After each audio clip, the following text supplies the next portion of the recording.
Today we have a special guest. He is the editor of Butcher's Crossing, a riveting Western psychological thriller starring the iconic Nicolas Cage, which is already in the theaters now. So you can head down to the theater and see this movie because it's fantastic. He is also the editor of Your Lucky Day, a edge of your seat mystery thriller starring the late. Every time I mention his name, it's just heartbreaking. Angus Cloud, which will be released on November 10th. Both these films have experienced rises from stellar film festival debuts, including TIFF and Fantastic Fest. He is none other than Nick Pezzillo, and I'm honored to have him on the show. Nick, thank you for joining us today. I just want to say bravo with the last name. Oh, well, I'm Italian. Okay, so my last name is Sayant, right? Which is French. Sayant, all right, yeah. French and Italian. So a lot of people, especially here in America, they always say my name, Sayant. I got a lot of different. I got pizza growing up, so Yeah. however you want to do it, yeah. Yeah. So getting back to Angus Cloud, every time I hear his name, it just, I break down. Yeah. Such an amazing actor, and I don't want to get into his death and all that. I just want to celebrate his life and the fact that he did this wonderful film and how outstanding he was through the whole. I watched the movie last night, and I just found him fantastic. So my first question: you have edited two very different genres of films. A Western psychological thriller and a mystery thriller.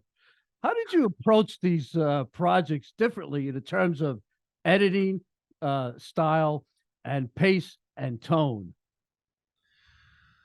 It's a great question, and super easy to answer. I think that I mean you treat each project on its own merits. So it's like with Butcher's Crossing, Gabe Polsky, the director, was really, and I came in after they had shot, so I wasn't there while they were shooting it, and so I just got, here's the footage, here's the movie, and let's try to make the best thing, and he was really interested in making something that was engaging and you didn't know where it was going to necessarily go, but just was always interesting. Like he was always trying to put the idea of decisions first. How are we, and so, and that film was shot in 18 days, so we had a good amount of material, but also a limited amount of material, if you can think of how much is in the film. And what they were able to do in actually being in the wilderness, in the backcountry of Montana, it's a tough go. It's and so it's almost like a documentary of the film that they were making. And so the I think for that movie, it was really just trying to make sure that the characters felt real, felt grounded, and pay as much respect to the history they're in, and make it as interesting and engaging as possible. And with with Your Lucky Day, different type of movie. I mean, it's Butcher's Crossing is more of a slow burn. Your Lucky Day, it's like adrenaline from the get-go, and I think that with Your Lucky Day, that movie I was much more connected to. I worked with the director when we were we went to the a video school together back in 2000, and then we did a short film together back in 2010, and now then he was ready to make the movie, and so it was kind of like making a baby of a film. Like I'm really close to it, and I'm really just like and I knew, knowing the short that we had made, we we'd had many conversations about the film that he was, the script that he was writing for the feature, and what he wanted to make, kind of like keep as the heart of the story. But really, it's like for that movie, that in the sense of like genre and pacing, it was really just like, how do we surprise the audience at every turn we can? How do we make it, how do we make it fun and like, and as tight as possible? Because that's the only way. I mean, again, there was nothing that was gonna put this movie into the world, like, Right. other than us doing our best work and loving it, and hopefully people would see that and enjoy it, because it's such a small movie. Yeah. When I saw that movie, Your Lucky Day, it makes me think about, I hope I never win the lottery.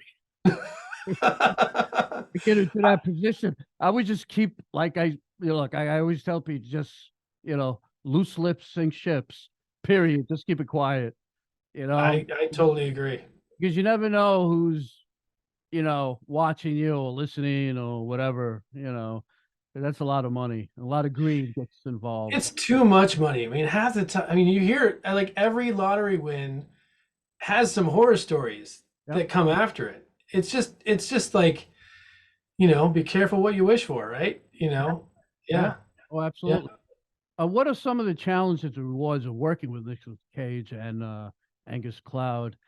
Um, Two very talented, but also very different actors. I know that you weren't on the set on Nicolas Cage's movie, Mhm. but a lot of times, as I recall, a lot of my friends that are directors, like Stallone, would go and watch the editor edit his films, and like my friend Ted Kotcheff, he had a lot of the actors like Gene Hackman and so on, that was told to me they would go and watch the editing also to see what's going on.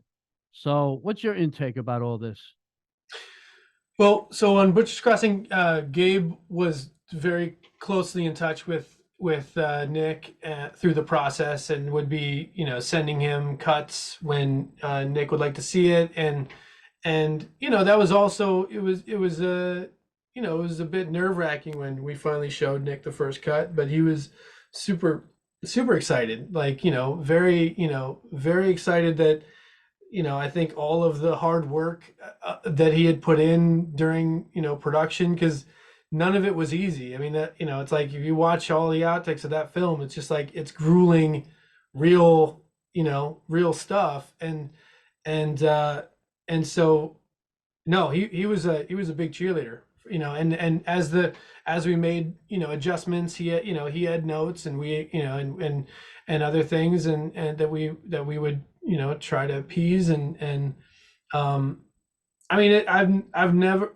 I think that's one of the biggest things, like when you're an editor working with actors, there comes a point where you're gonna all of a sudden work with an actor that's like, oh wow, this is what it's like to work with a professional, like a real a real professional and it's just like that happened with him for me, because it's just like he knows how to turn it on, and be in the, like, live the character in the moment, and you just believe it. I mean, like, he couldn't be doing all these other movies, different characters, without, and the same audience loves him, without having, something very special. So it's that was for me as well. And I think, I don't, the thing about Angus is that I think he has a bit of that too. Like, he has that ability to just Yes. remove the wall between him and the audience, like, and it was just that, it's why it's so heartbreaking, to his, he only has a couple projects that will be coming out, and it's like, and I when I met him, I felt this. It was just like, wow, this guy. You just you kind of just fall for him. It's a really beautiful thing, and I don't know. There's not many actors in the world that can do that have been able to do. I remember, like, thinking about James Dean when I was young, and he just had that, like, cool factor, like, and I don't it wasn't always, it didn't always feel like acting, you know what I mean? Or like River Phoenix. And it just was like these guys live in their skin, the camera's pointed at them, and they are just, you just can't stop watching them and enjoying their performances. And I wish you could have had a longer career in that. Yeah. Right. It's very sad to see. Yeah, he was just amazing. Both, Nicolas Cage, he was very believable in his character. It's Yeah. scary, very Yeah. intimidating. I was like looking, is that Nicolas Cage? Yeah. Good. Yeah. No, he dissolves into that character. Yeah. Yeah, he was just totally amazing. How did you balance the tension and suspense in both films, especially in Your Lucky Day, where obviously you have the protagonist, and all of a sudden is trapped in this basically lottery ticket robbery that went wrong. Yeah. Well, I mean, a lot of that kind of comes from the writing and Dan, in the sense of like how he had, initially thought of it, and just because, he's a, and then of course we were just trying to make those things better in the editorial, like, process, and more refined and more on the edge of your seat. More, I mean, it's it. There's so anytime that you can write in characters being able to make bad decisions, or good decisions, uh, and it being believable, and the audience is with you for it. I mean, that's like, that's like it's a splendor. It's like riches for me. Like I can't get enough of it, because then I could do my job and just make it that much more palpable and raise the stakes that much better. If I don't have those twists and turns, then I'm making that, I'm doing the best with that type of film. It just depends on what the goal is. And the goal we always had for Your Lucky Day was just to make it as fun of a ride as possible, and no, without obviously the audience knowing what to expect next. Right. Yeah, from any character. How did you collaborate with the directors of both films, Gabe Polsky and Daniel Brown? No. And so with Gabe, uh, like I said, came in after the production. So, and we didn't actually know each other before that. So it was kind of like there was a little bit of a warming into the working together, and he'd seen some of my work previously, and found me through a mutual friend. So there was, it wasn't hard to build trust with each other, and because that's the most important thing between an editor director relationship, is just being able to trust that you're both trying to make the best decisions, at any given moment for the film. And no, Gabe was great. Gabe was like, he's a very sensitive guy. Like, he's very, he wants to, Right. try to, you can see in the directing of the movie, he's like very interested in how the characters are thinking, and what they're doing in any given moment. And that was just something that we really were able to rely on in editorial, is really leaning on the actors a lot for in any of these scenes, to be able to, help build the tension. I mean, because it is a character film, in the end. Yeah, I Yeah. always tell people that film editors are a very important piece in this puzzle when a director is directing a film, because the way I explained uh, to former colleagues is, to me, is a film editor is like a painter, and you have a canvas, and what you're doing is you're taking the work of a director, and you're collaborating both together, of course, but it's also your part of a vision too, and you paint this picture on the canvas. In this term, you're using your software and stuff, Mhm. and you're creating this fantastic piece, and it's just amazing of the art form that uh, the editors do when it comes to filmmaking. So, what are some of the influences, inspirations that have shaped your editing career and style? Well, so like, I think that you're 100% right. I think that the painter is a great metaphor. I think I've also used um like construction a bit. Like my dad was in construction and a superintendent of making buildings and stuff in Seattle where I grew up, and I always like looked at that in awe of like he's seeing a project from beginning to end. He's putting all these pieces together. Filmmaking is doing that. I think editing is doing that, but also in a creative way.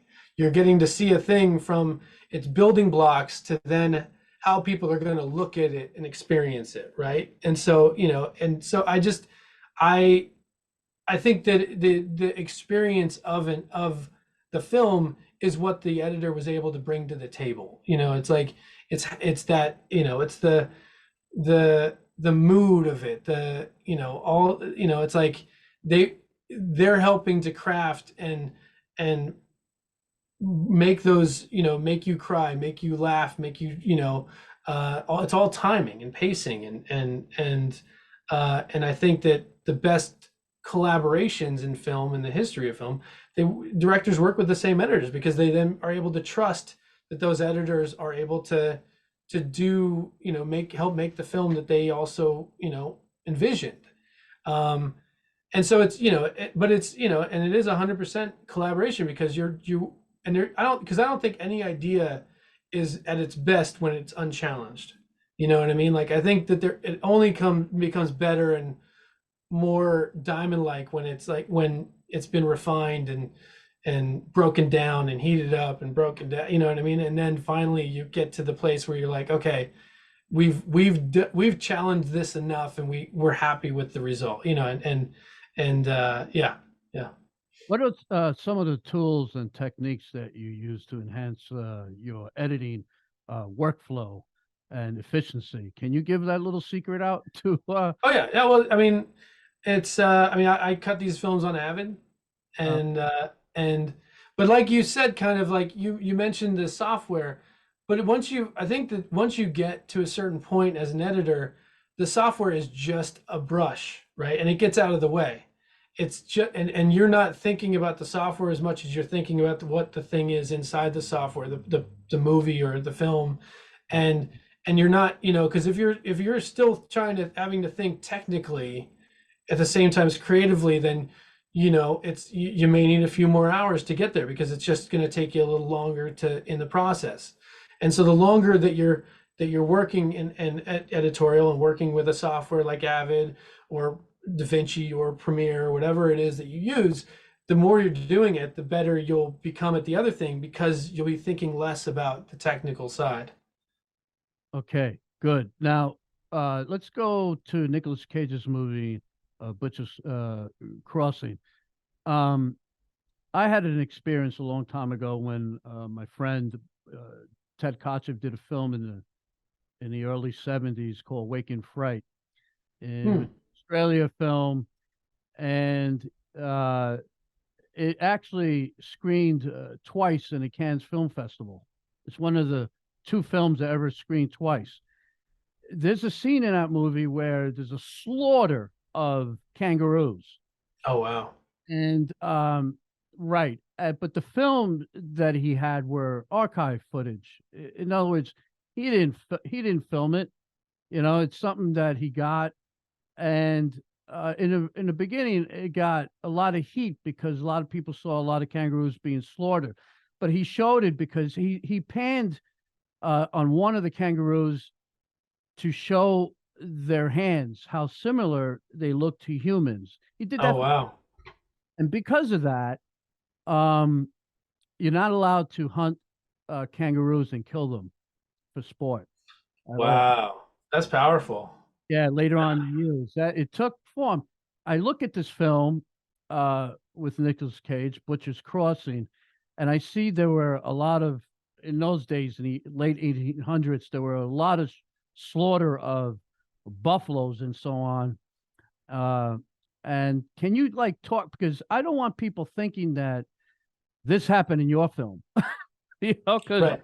see Nicolas Cage shooting, you know, there's people out there that might say, "Oh, wow, the animal activist." So, um, I want to make sure, I want you to just say that no animals were harmed and so on, because people in the audience might, because of the film Waking Fright, they might think the same thing.